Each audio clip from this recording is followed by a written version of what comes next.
There's not much to harvest off the West Bank's olive trees this year. There's been no rain, and Israel diverts underground water to illegal settlements, making it hard for Palestinian farmers to compensate. Product quality is affected when we are prevented from entering our lands for cleaning, weeding and to take care of our plants. It turns into semi-desertified land and olive trees become weak since we can't clean around them. We can't feed them with fertilizer. The ALMATHLOUM family farms just a dozen or so metres from an illegal Israeli settlement. They say settlers have sometimes thrown stones and tried to stop them from carrying out the harvest. This Palestinian village is surrounded by the ever-expanding illegal settlements.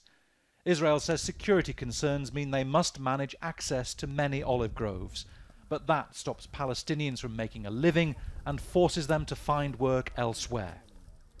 And if Palestinians don't give up farming, some settlers just set the olive trees on fire.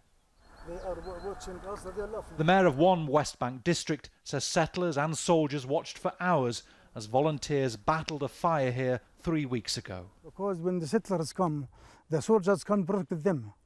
For this case, we couldn't defend the soldier. We have to stay here. This is our area. They should go out.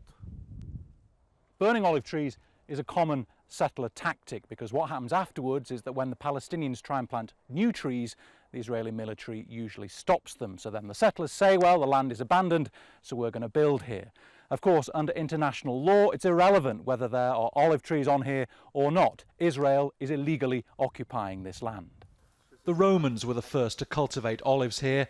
For thousands of years, this fertile land has provided food and income for the families that work it. But if the settlers have their way, there'll be nothing left for the next generation of Palestinians to farm. Bernard Smith, Al Jazeera, in the occupied West Bank.